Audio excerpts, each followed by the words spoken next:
Welcome, everybody, to another episode of the Inside the Nest podcast. I'm Patrick McNeil, joined now by my co-host, Brad Chandler. Very special guest today, Breton Eagles head coach Louis Robitaille, as we're in the midst of this exciting playoff run. Louis, how does this all feel? It's a very exciting march through the playoffs so far. Well, it's the best time of the year. With the fans and the crowd, the buzz around town, you cannot ask for more.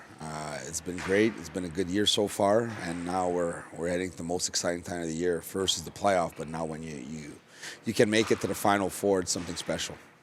I think a lot of people recently have been, I don't want to say surprised, but it seems that you guys are kind of exceeding expectations maybe from the beginning of the season. Do you think there was like a specific turning point this year of where this team really became what it is today? Well, I liked our foundation. I liked the way we were playing early on. The result, we're not quite there offensively. We were struggling a little bit, but I really liked our game and a lot of things that we were doing. It was just to be patient in the process. And you know what? At the trade deadline, the addition of a guy like Cibulka, Romeo, Lavallee, and not touching our core group, was really important because a lot of the guys that are still here wanted to be here, and a lot of them were raised as an Eagle. So that was, I think, really important. And when you add players the quality of Cibulka, Romes, it just showed the team by those movements that, hey, we believe in you guys, and we want to make a push for it without putting all our chips in. We don't need to put all our chips in because you guys are good. So I think that message, gave them confidence. And the return of, Jacob Newcomb, with everything that he went through from day one at camp when we announced the news to the players, especially the new guys that didn't know Jake. For myself, it was a tough time seeing him on the ice opening night. We were lucky that he came and followed us a little bit before Christmas. But when he returned to practice and he was ready to go in his first game against Chicoutimi, I think gave us that extra boost, that little energy to have legs and have faith in that second half of the year. Yeah, he's been a really great story. How was he contributing when he wasn't on the ice? And he did actually get out on the ice to practice a little bit too. He was, but I think, we were still worried a little bit, and we were excited when we saw him. But Jake, for the people that know him, he doesn't like the attention. He doesn't like that we talk about him. He wanted just to come back. So for me, it was more, I know the guys were worried, and they were always asking questions, how is he doing, how's his treatment? But when he came back to play. And, I think that just showed who he is as a person. He's a competitor. He doesn't like to be in the spotlight. He just wants to play hockey, and he cares about hockey, cares about the Eagles. And that guy fought for his life, and I think it was an inspiration for all his teammates, even for us as coaches. Yeah, so obviously, I'm sure you were very familiar with his game, but you actually weren't able to see him on the ice playing in action until, I guess, the middle of the year. What was that like, welcoming a player onto the team and putting him right into the mix, maybe that you're not as familiar with as other players? Well, you have to trust the people you're working with, right? I knew him a little bit from Chicoutimi. Heard only good things about him. Everybody was so excited and praising about him. When I got named, watched the playoff last year, watched a lot of their games. I knew he was, but I didn't know how special he was. He's been a force, and for me it was just to get to know him a little bit personally, like how to handle him when it doesn't go his way, when it goes well. But he's such an easy guy to work with. He's mature. He's like a man out there. It's almost like coaching a pro, right? He does all the little details. He's going to be prepared. He's focused. He's team oriented. So for me, it wasn't easy. It's easy, and then when a coach had a quality player like that, you just want to put him on the ice. And that was his first game. I was trying to limit his minute, but he was doing so well. Okay, go back out there. But I thought was playing only 10, 15 minutes, but he played, I think, 20 minutes that night. He tried for the empty net too. Yeah. I wanted him to score his first goal against his old team. Was such a magical night. From the starting lineup with his mother. His dad couldn't make it to the room because he was crying. He said he couldn't handle it. It was a special moment, but to come back to your question, it was an easy fit for a coach because it's like adding a guy at the trade deadline. You know what he's going to bring you, and you need to see him in action to get to know him a little bit better. Now, fans are looking at you. They can see the seats behind you, and it's crazy to think we're here in an empty arena, and then when the game starts, it's just going to be pandemonium. It must be really special to watch the crowds grown from the beginning of the season, and how electric is it on the bench when the crowd has been going like they've been the first 2 rounds? Well, it's the most important thing. And as you guys can see, the NHL playoff right now, they help so much. You look at the start of the year, the way we were playing at home, we were not really good. The results were not quite there. First weekend was not really the start I wanted, where we get beat pretty badly against Moncton. But we had that town hall, I remember, and our results were not there. But we asked our fans to be patient. We knew what we were doing. We believe in this team. And I think from there, we start to have the result at home. We start winning some games at home. Crowd got behind us. Our front office changed as well. The addition of Brad and his team and Joey, I think they were able to go and get that young crowd. We're one of the top team right now on social media. So we kind of went Eagles 2.0. We went into the we tagged the new generation. And I think that's what this team and this town needed. Because you look at first, people were like, "Oh, is our crowd gonna like it?" That there's a new atmosphere, more noise in the barn. But I think everybody bought into it, and now they're coming, yes, to watch the Eagle, but also to have a good night, because they know the show will be good on the ice and off the ice. This is a small community, but also a big town. Like, you see when everybody rallies, people are looking for tickets, and that's what we want to create. And their support has been so great in the playoff, and just for me since I've been here. But right now, everybody's stopping us around town, and hey, we're proud of the Eagles. So it's fun, and it give us that motivation when you have a tough day, when you're tired, just to get out there and go and do your job. Yeah, it seems like I think one of the players told you one day that they never really knew what a home ice advantage was until this playoffs. And that was after game 1 against Rimouski, and it's only grown since then. Yeah. So, obviously you've been in that position as a player and as a coach, but, how much does that actually really affect the outcome of the game?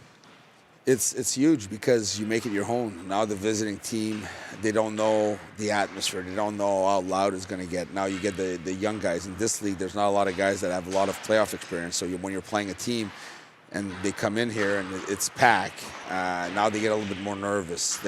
You know that the other team will have, we will have more legs. We're going to finish our hit a little harder. So it gets people on their heels, just the chat before the game. I've said it many times, but when I'm in my office before warm-up and I can hear a pin drop, it's not a good sign. Now we're in the room, guys are getting ready, it's loud, you can feel that there's something going on in the building. So put yourself in the opposing players' dressing room. They start to get nervous, they start to get anxious, and that's what playoff hockey is all about, is create that atmosphere and make your rink, your barn, really a tough place to play against. Well, I guess the flip side of that is you've been around the league a while, so you know what Baie-Comeau can be like when you're in there. What's it like to be on the other side of that and be in another rink when that crowd is against you? Well, you just need to ignore the noise or feel that energy is towards you. You know what I mean? You have to take it all in, and I always say the best thing is to be a party pooper. You want to go out there, play that boring game, get them to turn against their own team. You know that you try to warn your player, every little call that the ref won't call, it's going to get loud, the ref's going to get booed. But you also know that if you're playing a patient game, their fan can turn, and they're going to they're anxious. And, a big crowd is good when it goes well. A big crowd when it doesn't go well and it's quiet, you seem like you have the feeling on the bench that you're disappointing them. So that's where, when you go on the road, a lot of teams on the road have success because they just play their game. They're not emotionally involved. They do their job. They don't have to please anyone, and that's how we have to approach things. But playoff hockey, there's no momentum. You have to be ready for game 1. I warned them already about Baie-Comeau. That national anthem will be loud, and it's okay. Look at last year in Gatineau. It was the loudest building probably in the playoff. We go out there and we lost to Quebec, So you have to manage that first 5-10 minutes, get that feel good about yourself, feel good about the atmosphere, and then you can start playing hockey.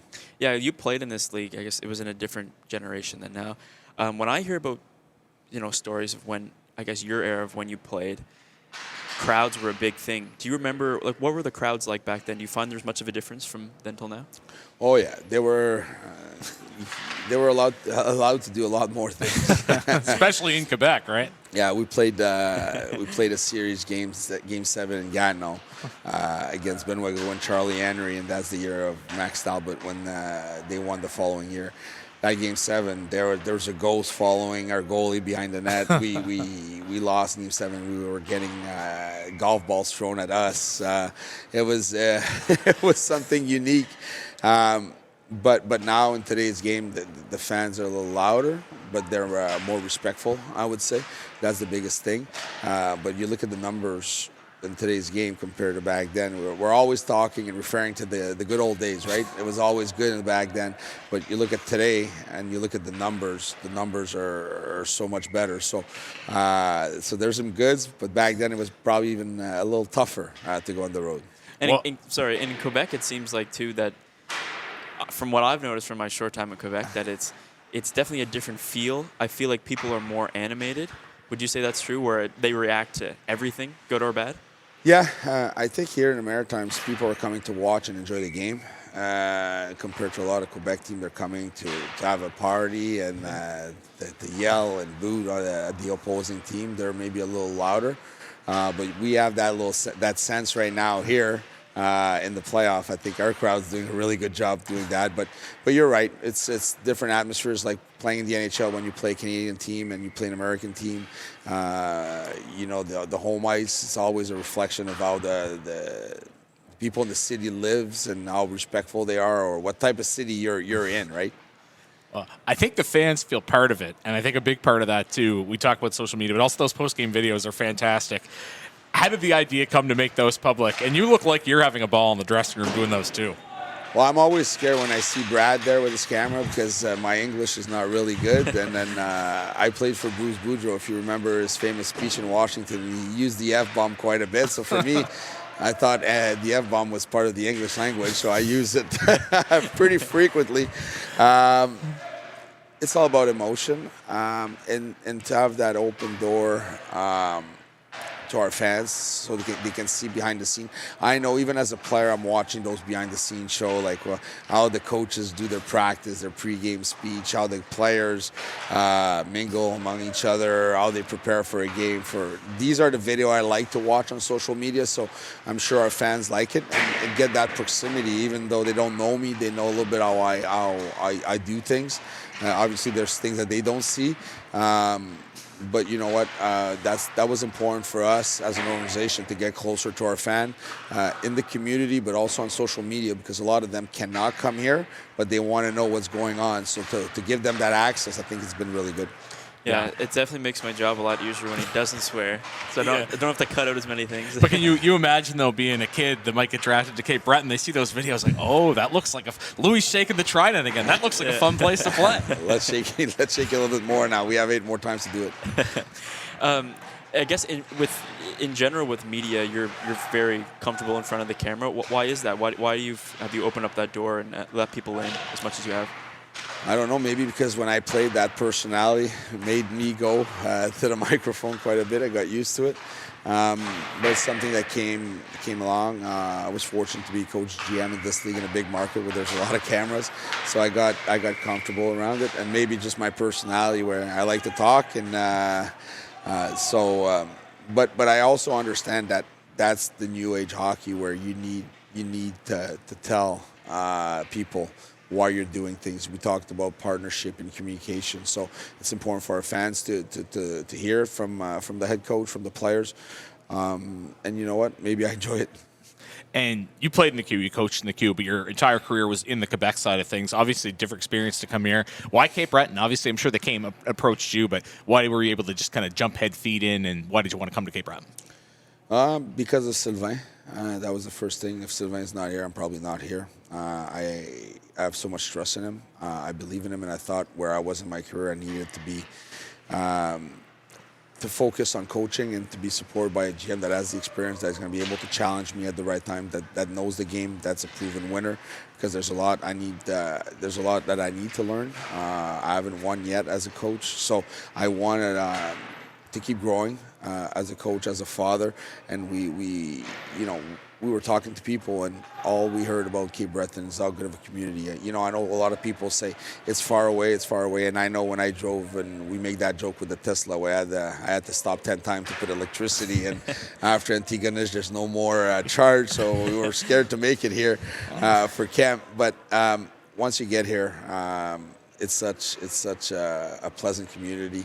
The French schools for our kids, that was something big for my wife and I, just to make sure that our kids are doing good in school. My youngest one, Livia, is starting school right now, so to be able to do it in their own language in French and learning English as it goes on, I think was really important.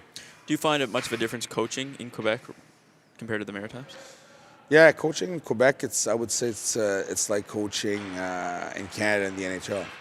There's a lot of pressure, there's a lot of noise, there's a lot of media that follows the team. And I always say that the people outside Pat McNeil, I don't really know who's going to cover the day-to-day hockey in the Maritime or even the Western League or Ontario League. But in Quebec, you know who's gonna follow Gatineau, who's gonna follow Shawinigan, who's following Quebec City, who's following Victoriaville. Because it's a big thing in Quebec. It's their NHL, and I think that's what makes the Q special. You look at our draft, you look at the way that the support in the media from TVA, from RDS, we're in the media a lot compared to the other junior league in the world, and I think that's what makes Quebec and Maritime. I think they leave the player a little bit more alone. They can grow as a young individual. And I don't feel it's the same pressure or attention media-wise that maybe back there. But that's a good thing at some points too, because I would imagine because you always hear players in the NHL saying they want to get out of Toronto and go to a smaller market just to kind of focus on their game. Do you notice that here? Yeah, but it's a good thing in Quebec. I'm not saying that the fans are tough on them, but sometimes you feel that pressure. Right. You feel that pressure because there's going to be some clicks if you have a bad game. It's always great to have that attention when it's going well. But kids that are 16, 17, 18 years old, they go through good times, bad times, but just feel like sometimes when you're in a bigger market, when it doesn't go as well, you're going to hear more of it. Right. So there's some good, there's some bads, but definitely there's a lot of positive to it, and that's what you want out of your league is to have that attention and have people, because when fans are loud and they're a little bit negative, it's because they care. They didn't care. So, you know what I mean? There's always positive in it. But when you're 16 to 20, when you come in this kind of place, even if you have a bad day, often the people will just say, hey, next one. It's okay. And it just goes with the personality of the people in the Maritimes. Nice and supportive, which is good to see. Now, you're well into your coaching career now. Just how different is coaching from an emotional point of view as opposed to playing? It's the same game, but a different game, I guess. Yeah, it is. But it took me a few years to understand that. I'll remember my first game. I think we lost 9-2 to Victoriaville. I was assistant coach in Drummondville, and we had a PK, and Victor with Yannick Jean put their first power play, and I got all rowdy behind the bench, and I got mad. I could only imagine myself being on the ice. So it takes time to understand that you're a coach now, and you have to put the time, and you're there to walk the line with the boys, and you need to give them tool to be hockey players, but you cannot play for them. But it's a different feeling.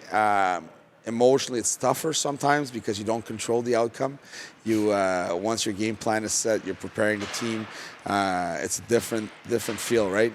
Sometimes I wish I was out there and playing, and when you see a sold-out crowd, you get the legs going, and you wish you were out there. But like I said, it's been a few years, but now I'm full-headed coaching, and I'm not in shape anymore to play. Trust me. So, yeah. How many whiteboards do you go through in a year? Are we at 20? Okay.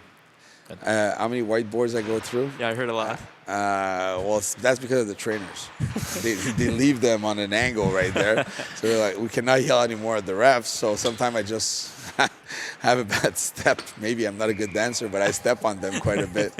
But we ask, I tell Sly, I said, don't worry about the whiteboard. Maybe you should get a partnership or a good deal to get a few extras. Now, you inherited 2 assistants when you come here because both Nick and Matt were here last year. How did that process go? How much did you know about them before you came here? Didn't know nothing about them, to be honest. It's one of those things in junior that they were under contract, and that was part of the deal when I signed here. Sly said, "Hey, we have our 2 assistant coaches. We're not changing them. We appreciate them. They're doing a good job." So I came in. I got to know them. They got to know me, how I work, how I do things. We added Blade. I think he's been under the radar, a major acquisition for this team. Everything that he's been doing off the ice, just regarding the video and preparing, and now having that NHL setup to the work he's done with the goalie and having probably one of the best duo in the league. The credit goes to him. So he was kind of my guy, even though he knew Nick and he knew Matt. I felt he was my only iron, and I felt really comfortable with the staff we had. And like I said, they went through a few coaches here, so to get a new coach again, it's probably, okay, here we go again. It's different way to do things, different way to prepare a video, to handle a game day routine. So it was a challenge for them, but I think they embraced it, and they've been awesome to me and this team. So obviously you've had a long playing career yourself. Can you kind of take us back to, I think you played 2 NHL games, is that correct? Yeah. Can you take us back to maybe getting the call to go to your first game and what you remember of it? Yeah. Well, that year I had a pretty bad injury. I fought Pete Vandermeer. Got an eye injury, so I had to play with a bubble all for 2 months, two and a half months. And I was having a pretty good season, but I was not able to fight or do my job. And then the day I took it off, we had a weekend. I didn't expect any calls.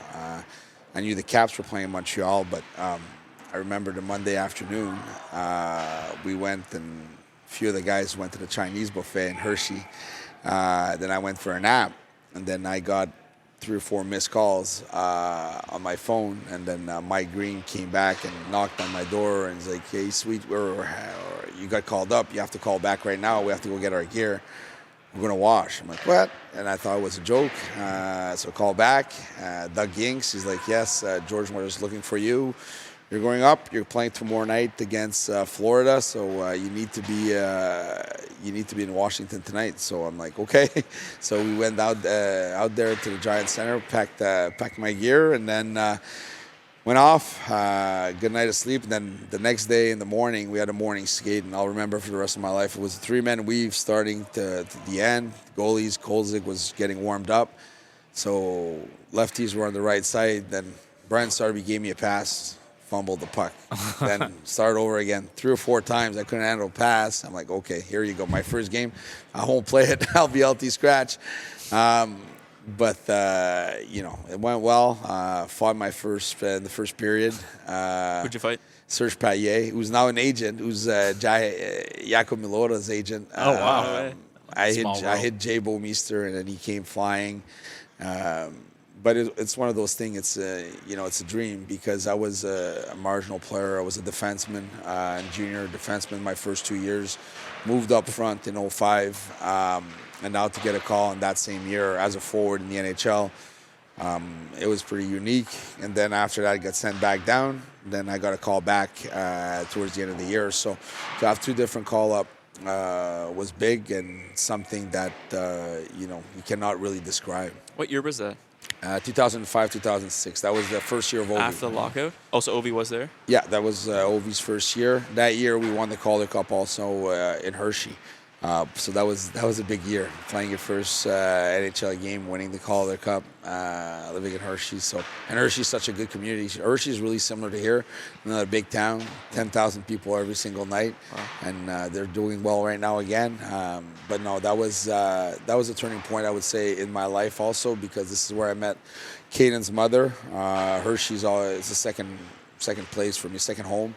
Always feel welcome there. It's the place I got my best year in hockey. I know the answer would be high if it was me, but how many Hershey kisses did Louis go through that year? A lot. And the Kit Kat doesn't taste the same, Pat, over there. The real Kit Kats are there in Reese's. But Hershey Chocolate Town, baby, it's pretty special.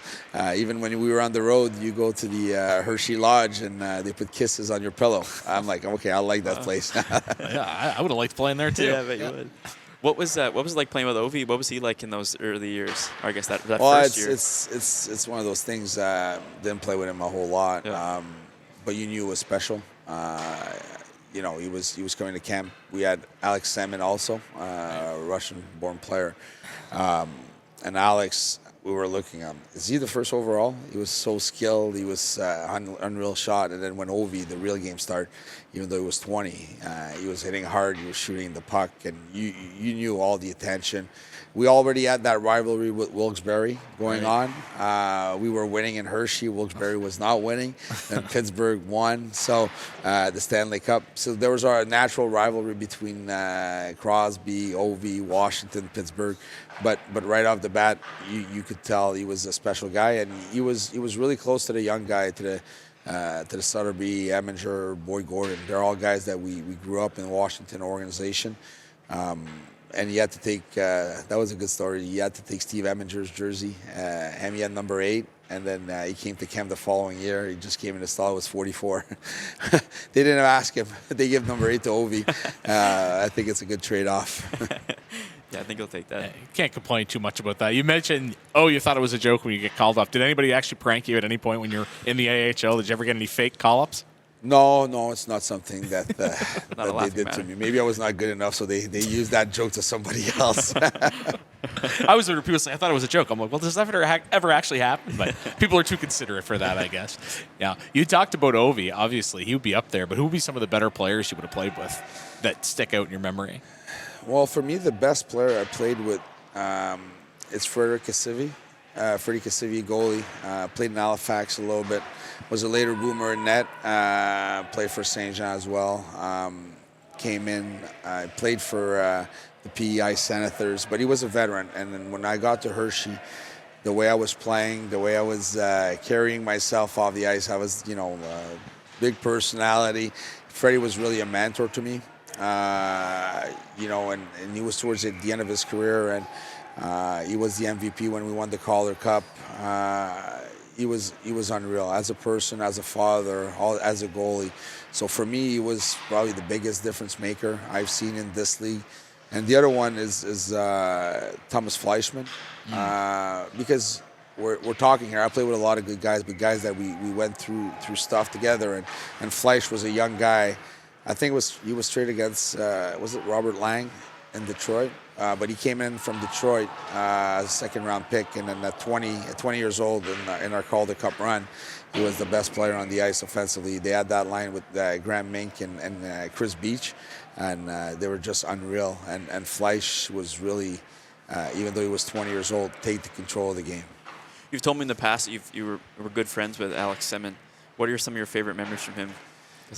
We had you can tell. Well, his first 4 years, we were roommate together in Wash. So he was coming in, and he only had like 2 shirts, two underwears. He was coming in like it's his first time in North America. Our first dinner, we had to call Mark Gandler, and I had to translate for him. And I was talking to Mark, he was talking to Alex, and then we were passing the phone. And then after that, Alex got sent down to the American League. There's a few stories I can't tell. But Alex was a dominant player. He was really good. He had that old school mentality. He was a guy that when the pressure was on, he was on. When he was comfortable, he was just maybe going through the motion. And then when he signed in Montreal, I had to find him a place, got back in touch, and then try to help him to find a house through Max Lapierre in Montreal. But he was a good player, and these are the stories you remember, because I was a young teen going to Washington, and for many years we were roommate together all camp long. Is that a culture shock for players? Because you don't really think about that. With the Q, you have your 2 imports, but when you get into the pros, you have players from everywhere. You might have 2 Europeans in junior, then all of a sudden you've got half a team from Western Canada, half guys from Europe. What's it like when you kind of go into that melting pot?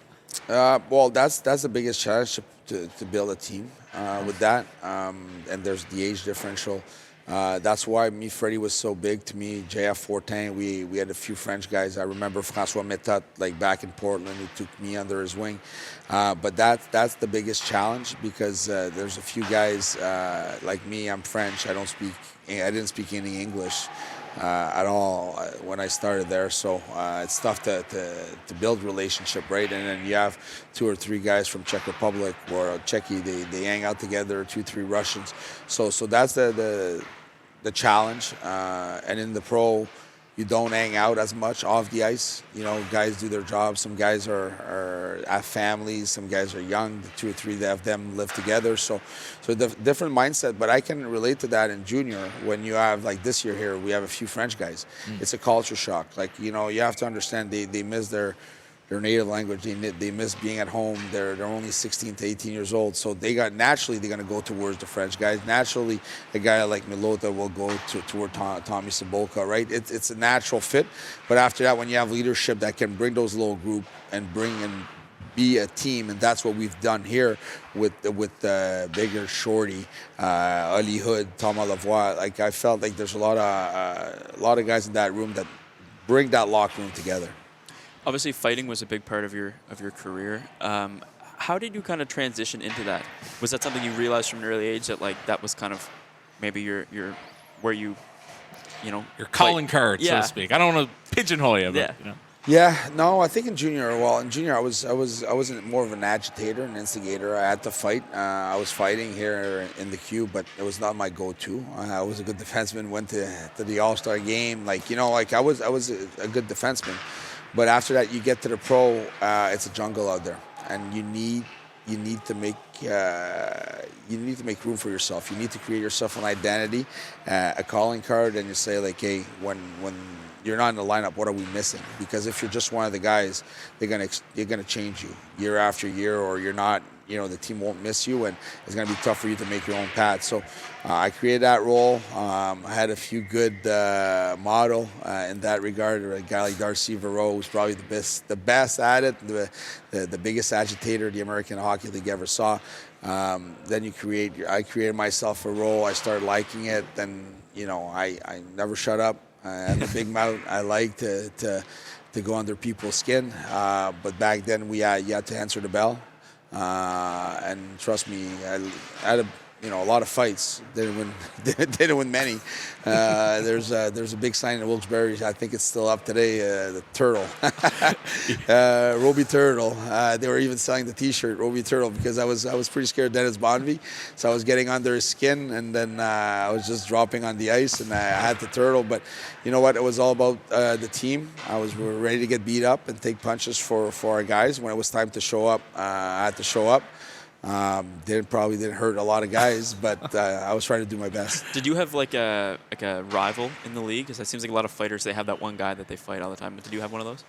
Well, I fought a lot against Dan Carcillo, Mitch Love, who's now the assistant coach in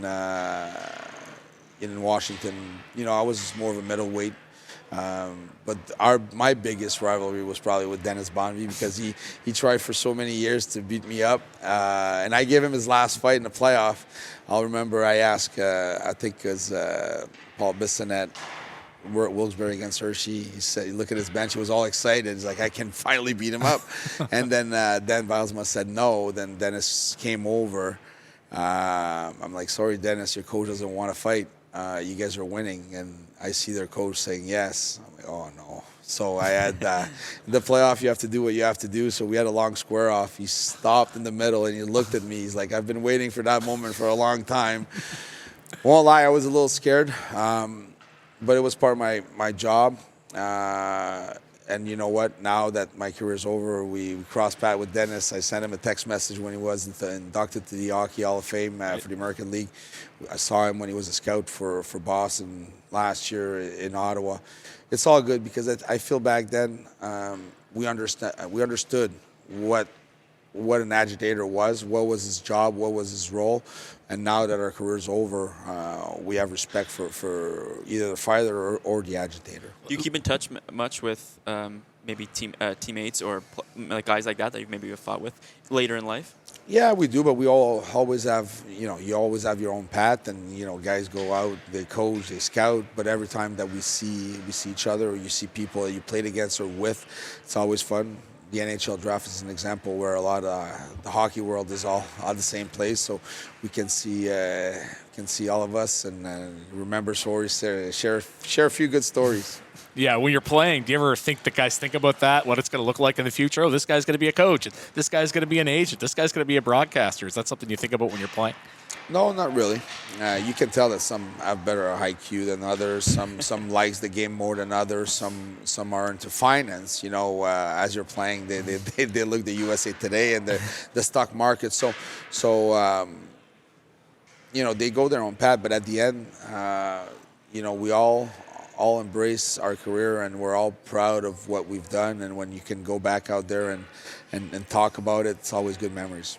As a fighter, how was that emotionally, like, each night knowing that, like you said, like, I think a lot of people portray fighters as like you're going out there looking for blood, but it's like you said, it's your job, and it's like you're probably not always excited to do it. It's like, how was that emotionally having to do that every night?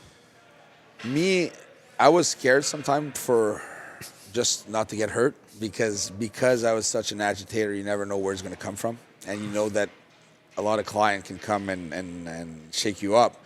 So I won't lie. A lot of the night I didn't sleep, or in the afternoon you're going to the game, you're pretty nervous.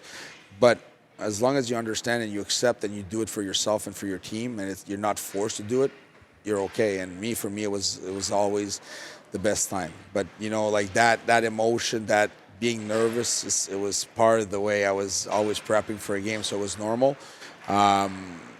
But there's when you were playing those rivalry games, you were going to Philadelphia, you were going in Wilkes-Barre, you knew that would be a long night. One time in Syracuse, I had 3 in a game. My mom drove from Montreal to Syracuse, and she said, I won't ever come see you again. If you don't want to play hockey, I'm not here to watch you sit in the box. And first thing I knew, she was in Hershey the following weekend watching me. Well, you said you were a bit of an agitator, too. Were there ever, you don't have to throw any names under the bus, but were there ever any games where you left the rink looking at their star player and thinking, yeah, I got him off this game? Oh, a lot. A lot. That's why I was able to survive for so many years not being good. I think I mastered that. I think I was pretty good. Said a lot of bad stuff, said a lot of stuff that you regret, but back then that was the way to do it. Did a lot of stuff that, not cheap shot. Well, yeah, cheap shot. That in today's game is not accepted, and you don't want your players or my own son to do it. But there's a few times I left the rink. I said, okay, I got him today. I better be ready next game because he's coming after me. So how does that role change in today's game? Because you still see a little bit of that, the agitator in today's hockey. Yeah, I just felt back then the agitator had to answer the bell. You at some point, if you were not answering the bell, somebody else had to. And I remember my first year, I was going against, I think it was Springfield, get under a few guys' skin, and then Mal Engelstad had to answer the bell and fought Trevor Gillies because of me. And then he came back to the room. He's like, "You better stop," because Gillies was a really tough customer, probably one of the toughest guys that played in the American League. And now you kind of feel bad, right? Because it's somebody else that answered the bell for you. In today's game, I just felt that with the no fighting, there's a line and it's tough. And I think now, as the year progressed, the ref are doing a lot better to limit that. And we don't see as many cheap shots maybe as expected. It's more in the playoff when there's a lot of emotion. But in the playoffs, there's never fights anyway. So I think my type of player, the fighters are going away. But you're still going to see the guy like Matt Rempe. That was a big story. He's really physical, but he scored a goal in the playoff. You need to be able to play the game. You look at Delorier, one of the toughest guys in the NHL right now. He was a really good player. He was a defenseman too in Gatineau, but he can score some goals. He can play some minutes. You cannot just be one of those the clown or just the heavyweights and play 4, 5, 6 minutes, get under people's skin and not play, because now the league, the NHL, the QMJHL, the CHL is so competitive, and it's good. That's good because now there's more room for good players, and that's what we want. We want skills, we want physicality, we want to compete, and we don't want anybody to get hurt. I mean, even back in the day, like at your time, you couldn't have got to the NHL if you weren't a good player at the end of the day. Do you have any a goal that sticks out to you from your own career? A goal? Or a highlight reel assist. Yeah. Well, I got an assist the last game in the final in Milwaukee. Got an assist there. My first, year 2 in Hershey against Wilkes-Barre, I think I got a Gordie Howe hat trick, or I think I scored against Ty Conklin. Then I got LT scratch the next day because Bruce came to me like, yeah, you played really well last game. I knew you would be bad tomorrow, so you're not going to play. He knew how to coach me. He was right. I was one of those athletes when it was going well. I was getting maybe overconfident. But no, there's not a... I scored against Marc-André Fleury his draft year in overtime. That was, I think it was here. But I was not a lot of goals. Yeah. What are those conversations like on your side when you have to scratch somebody now as a head coach? Or do you delinquent that to the assistants? Well, the assistant do it more because if it's not something that's going to last 5 or 6 games, it's a warm-up decision. The assistant coach will talk to them, and then sometimes it's going to be the next day. Sometimes the player knows, and we don't have to address it. But I think the partnership and the communication is really, really important. And I always feel bad. I never liked, even as an assistant coach, to go tell a guy, hey, you're not playing tonight, because I know the feeling. And it's like the guys when they're where the game is tight and the fourth line's not playing. I know that feeling because I was out there. I played a game in the NHL. I played 2 minutes 57 seconds, I think. I had the best seat, saved a lot of money. I was sitting in the middle of the bench, and I was a grocery stick, right? Separating the defenseman and the forward, just moving left and right, and just being in that middle of the bench. So it's all about role acceptance, and when I communicate with them, I lived it, so I know that feeling, and it's important for me to be able to share my stories and tell them how I felt and that I understand how they feel, and it's going to be okay, and they're really important for the team. Did you have that one coach in your career that you try to model yourself off of as a coach? Well, I think you take a lot from everyone. I look at junior, Alain Vigneault he came in late. I came from the NHL. I was like, wow, he has that presence, right? He's really hard. He's strict, straight to the point. I got a guy like Tim Army. His nickname was Turbo because he was an assistant coach in the NHL for many years, and he was always excited. And he became our head coach, and he's the guy that gave me my first chance. And when we talk about partnership and communication, he was right on. That was back in 2003. He was awesome. Him and his wife and his kid, Derek, now is a coach. In pros, we stayed in touch because we built that as a young age. He took me under his wing. Then after that, I got Bruce Boudreau. Bruce Boudreau, I felt he was the best to get the best player going because he was talking to his stars. And you look, all the top player he coached, they always had good years. Maybe not in the playoff, but we won. I won with him, so he's always going to be special to me. A guy like John McClain that's working with Pat Roy right now, Johnny Mac. I was at the end of my career, a father, not with the mother anymore. He went through that as a player. He was in Hall of Fame, so he helped me in different situations.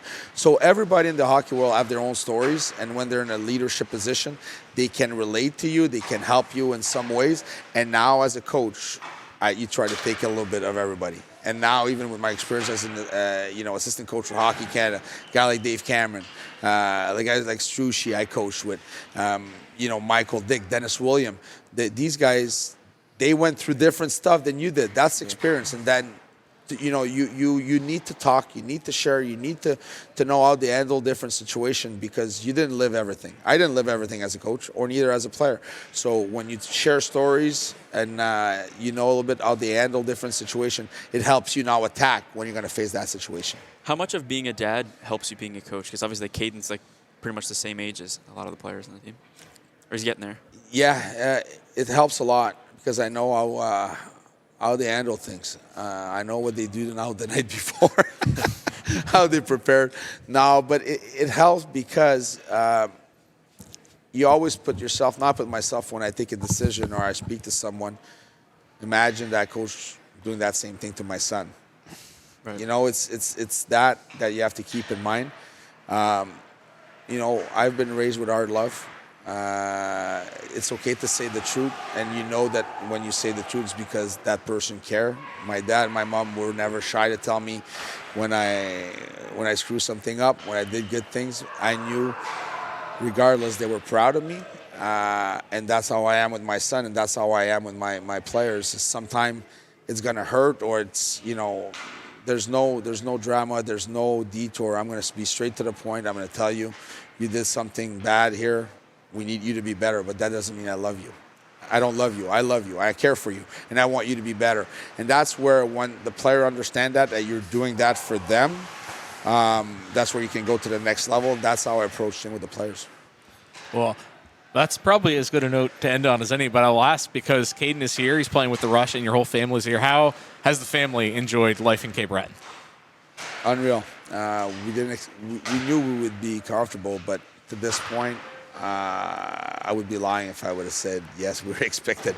But everybody has been so welcoming. Honestly, my wife, now she helps out at the French school. My daughters are at the French school. Caden's playing for the Rush with Chris. I go help them out at times. It's such a close community, and I've said it before. It reminds me a lot of Hershey, where you can ask for help to anyone, and they're going to be there for you. Erwin, everything that he's done, even Michelle at the hotel, Sylvain, Isabel, Joey. It's more than I expected. We're happy, and what I'm the most proud is now the people in Sydney are proud of the Eagles, and they're back here. So for me, it's really awesome just to know that everybody's rallying with us, and that my family's having a good time here in the island. Yeah, well, it's going to be a big week for the Eagles, so thank you for doing this. And, Thank you. Good luck the rest of the way. Thanks.